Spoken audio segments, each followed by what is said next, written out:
Good morning, I'm Nathan Hager. And I'm Karen Moscow. Here are the stories we're following today. Karen, we begin with rising tensions in the Middle East. The White House says Iranian-backed militants killed 3 U.S. soldiers in a drone strike over the weekend. Now, Tehran has denied any involvement in the attacks, but President Biden is facing mounting pressure to confront Iran over its support of militant organizations. Bloomberg's Ed Baxter has the story.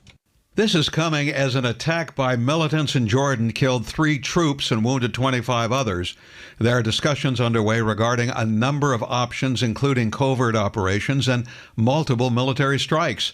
The new chair of the Joint Chiefs of Staff, General C.Q. Brown, says questions in the Middle East boil down now to deterrence. We think about the approach we take. We want to ensure that we take away capability while we protect our forces. At the same time, not have this brought into a much wider conflict. None of the attacks so far have slowed down the Iranian proxies.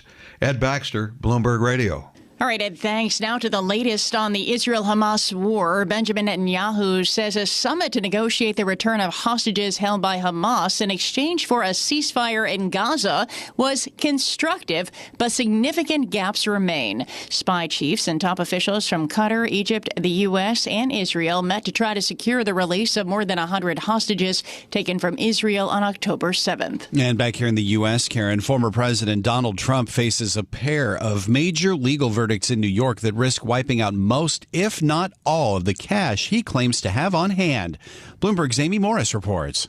Donald Trump was ordered to pay more than $83 million to writer E. Jean Carroll for defaming her. Also, a verdict is expected this week in New York's civil fraud trial, asking for $370 million in illegal profits Trump allegedly made by lying to get better terms on loans. He also faces mounting legal bills after being charged with 91 criminal offenses in 4 criminal cases. Trump's campaign finances are reportedly still strong, but he's not allowed to use that to pay for those verdicts. The Bloomberg Billionaires Index places Trump's liquid assets at about $600 million, although his exact financial status is unknown. Amy Morris, Bloomberg Radio. All right, Amy, thanks. As for the other Republican in the presidential race, Nikki Haley is saying she'll keep her campaign going at least through Super Tuesday. The former South Carolina governor says she doesn't need to win her home state next month to stay competitive. What I do think I need to do is I need to show that I'm building momentum. I need to show that I'm stronger in South Carolina than New Hampshire. Does that have to be a win? I don't think that necessarily has to be a win, but it certainly has to be better than what I did in New Hampshire, and it certainly has to be close. Nikki Haley, speaking on NBC's Meet the Press, stopped short of committing to remain in the race through the Republican nominating convention in July. Turning to Wall Street, Karen, this is a huge week on the economic front. It's highlighted by a Fed decision and the jobs report. Let's get a preview now from Bloomberg's Michael McKee. A data-dependent Fed gets a lot of data this week, although most of it comes as and after they meet. The week's headliner is the central bank meeting. No change in rates expected, but global Wall Street will be looking for hints from Chairman Jay Powell about when rate cuts may come. The first half of the week sees consumer confidence. The White House will be watching closely. And then a lot of labor data. Job openings, ADP employment, the Employment Cost Index, jobless claims. Capped Friday by the government's January jobs report. All will feed into rate cut timing expectations. Michael McKee, Bloomberg Radio. All right, Mike, thanks. Well, it's an equally big week on the equities side with some of the Magnificent Seven leading a barrage of earnings on Wall Street. And we get more from Bloomberg's John Tucker. And Karen, they have led the major stock indexes to record highs. Microsoft and Alphabet report earnings tomorrow. Apple, Amazon, Meta Platforms, they open their books on Thursday. Last week, you'll recall, Microsoft joined the $3 trillion club, which so far has only 2 members, the other being Apple. Analysts say AI will boost just about every part of Microsoft's portfolio. Apple's reliance on the iPhone, that is an investor concern. Well, the earnings of the so-called Magnificent Seven expected to have grown 47%. That's according to data compiled by Bloomberg Intelligence. John Tucker, Bloomberg Radio. Okay, John, thanks. In Asia, we have major developments involving Evergrande. A court in Hong Kong has ordered the liquidation of the massive Chinese developer. Bloomberg Daybreak Asia anchor Brian Curtis has more from Hong Kong. Evergrande was unable to reach a restructuring agreement with creditors even after an 8-week reprieve by the court. It's been a long and winding road to this winding up order, and it will send ripples through China's financial markets. Evergrande shares dropped 21% before being suspended. The liquidator is likely to face a daunting process, though. Most Evergrande projects are operated by local units. It could be difficult for an offshore liquidator to seize them. In Hong Kong, Brian Curtis, Bloomberg Radio. All right, Brian, thanks. Well, in Europe, shares of Ryanair are down more than 2%. The discount carrier trimming its earnings forecast. The company is a big customer for Boeing. Ryanair Chief Financial Officer Neil Sorahan says he does not see the grounding of the MAX 9 adding disruption to its delivery schedule. I think things are moving in the right direction, but they just need to make sure that we're getting high-quality aircraft on time, all the time. Ryanair CFO Neil Sorahan said the company would happily snap up any extra Boeing jets if they become available. And shares of Philips are down more than 6% overseas, Karen. The Dutch manufacturer is suspending sales of sleep apnea devices and ventilators in the U.S. That's after Philips reached an agreement with the U.S. Food and Drug Administration over its faulty medical equipment. We have more global headlines and a check of sports next. This is Bloomberg. All right, thanks, Nathan. It's time now for a look at some of the other stories making news around the world. And for that, we're joined by Bloomberg's Amy Morris. Amy, good morning. Good morning, Karen. A House Republican is calling Homeland Security Secretary Alejandro Mayorkas the architect of destruction and says his actions warrant impeachment. Texas Congressman Michael McCall on Fox News Sunday says Mayorkas is solely responsible for the amount of fentanyl and the number of people on the terror watch list that have come into the U.S. across the southern border. 8 million encounters, 300 on the terror watch list, 200 million people dead now thanks to fentanyl poisoning. McCall accused Mayorkas of dereliction of duty and breach of the public trust. House Republicans released 2 articles of impeachment just yesterday. The House Homeland Security Committee is scheduled to meet tomorrow to determine if it will move impeachment to a vote on the House floor. A Democratic senator who's been helping negotiate a bipartisan deal on U.S. border security says Republicans can choose between border reform or Trump chaos. Bloomberg's Scott Carr with that story. The bipartisan bill would give the president new emergency authority to close the U.S. border when it becomes overwhelmed, something President Biden says he might do if Congress approves it. Republican House Speaker Mike Johnson, however, has indicated the deal would be dead on arrival in the Republican-controlled House. Senator Chris Murphy of Connecticut tells CNN State of the Union the text is done on the bill that's tied to critical aid for Ukraine in its war against Russia. Bloomberg's Scott Carr reporting. California Governor Gavin Newsom says getting the vote out is what Democrats need to do to keep a third-party candidate from being a spoiler in November. He spoke out while on ABC's This Week against efforts by some Democrats to keep third-party candidates off the ballot. When you try to suppress choice and voice, it tends to backfire. He also urged Democrats to check the platform of the No Labels third-party movement, saying it literally, quote, reads as the accomplishment list of the Biden-Harris administration. He called No Labels a solution in search of a problem. President Biden says the U.S. will respond after 3 American service members were killed in an overnight drone attack in Jordan. Biden held a moment of silence for the soldiers killed during an event in South Carolina yesterday, calling it a tough day in the Middle East. The White House is blaming radical Iran-backed militant groups for that strike. Global news 24 hours a day whenever you want it with Bloomberg News Now. I'm Amy Morris, and this is Bloomberg. Karen. All right, Amy, thank you. Well, we do bring you news throughout the day right here on Bloomberg Radio. But now you can get the latest news on demand whenever you want it. Just subscribe to Bloomberg News Now to get the latest headlines at the click of a button. Get informed on your schedule. You can listen and subscribe to Bloomberg News Now on the Bloomberg Business app, Bloomberg.com, plus Apple, Spotify, or anywhere else you get your podcasts. Time now for the Bloomberg Sports Update. Here's John Stashower. John. Karen, Conference Championship Sunday began in Baltimore. First championship game played there since 1971. The Chiefs defending Super Bowl champs, but the Ravens the favorites based on a regular season where they outscored the opponent by more than 200 points. And yet Kansas City started the game with touchdown drives that covered 86 and 75 yards. The second one lasted 9 minutes. They led 17-7 at halftime.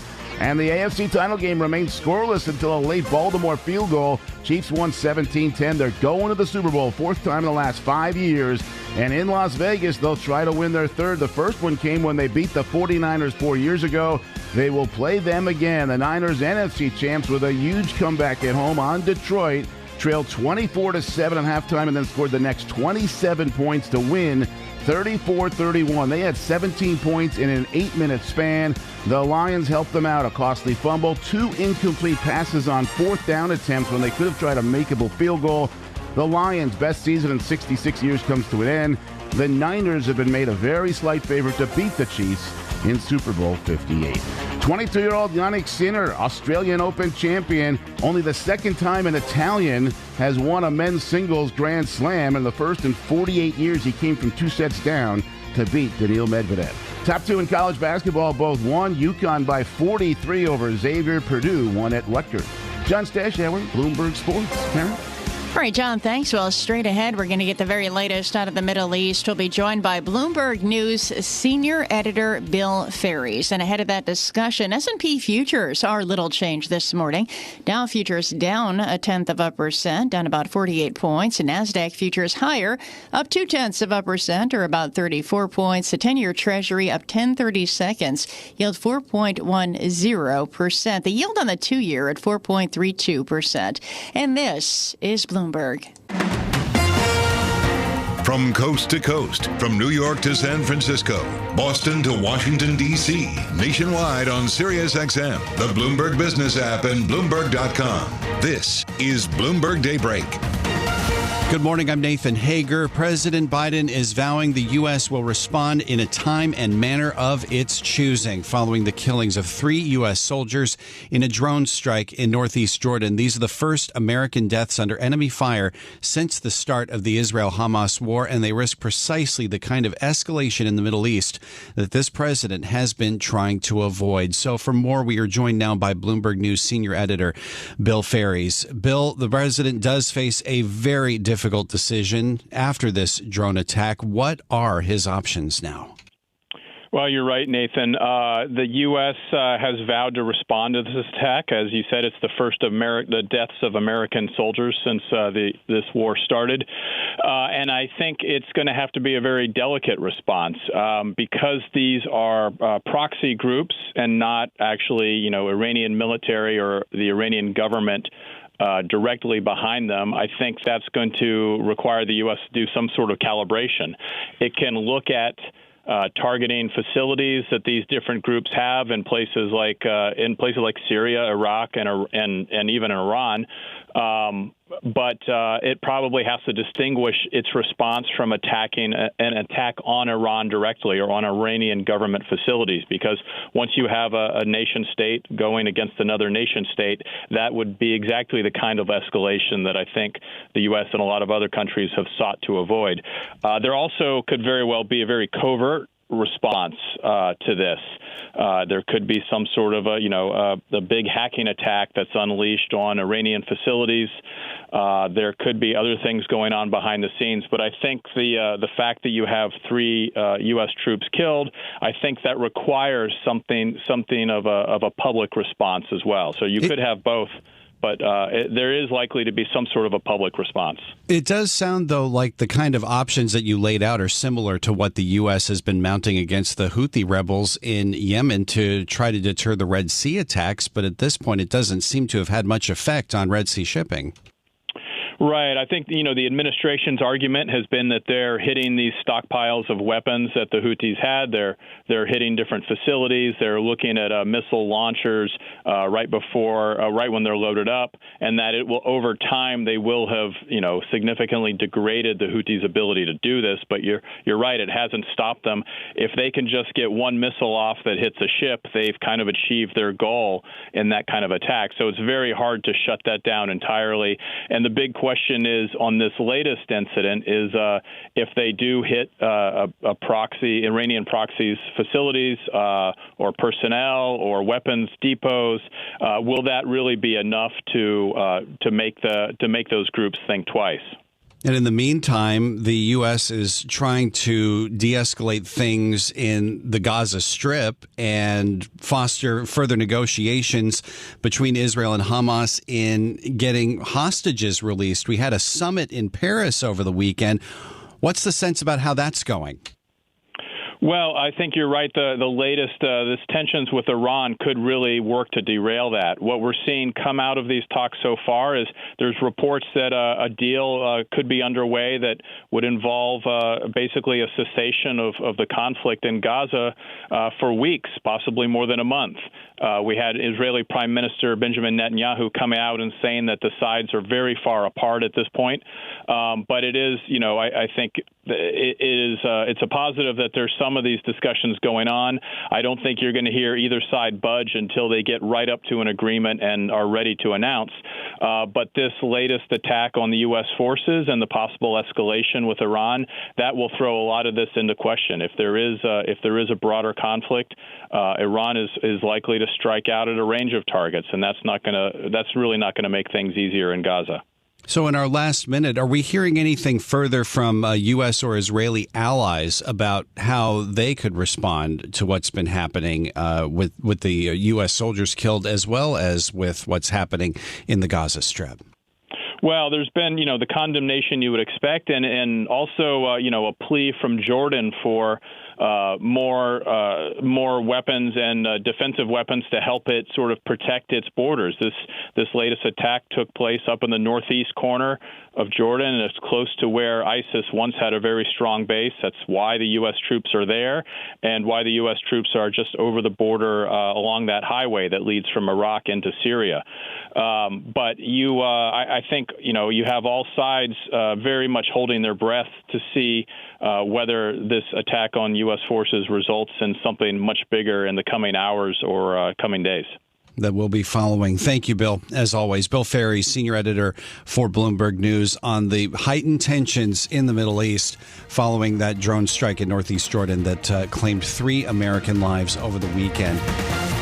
This is Bloomberg Daybreak Today, your morning brief on the stories making news from Wall Street to Washington and beyond. Look for us on your podcast feed at 6 a.m. Eastern each morning on Apple, Spotify, and anywhere else you get your podcasts. You can also listen live each morning starting at 5 a.m. Wall Street time on Bloomberg 1130 in New York, Bloomberg 99.1 in Washington, Bloomberg 106.1 in Boston, and Bloomberg 960 in San Francisco. Our flagship New York station is also available on your Amazon Alexa devices. Just say, Alexa, play Bloomberg 1130. Plus, listen coast to coast on the Bloomberg Business app, SiriusXM, the iHeartRadio app, and on Bloomberg.com. I'm Nathan Hager. And I'm Karen Moscow. Join us again tomorrow morning for all the news you need to start your day right here on Bloomberg Daybreak.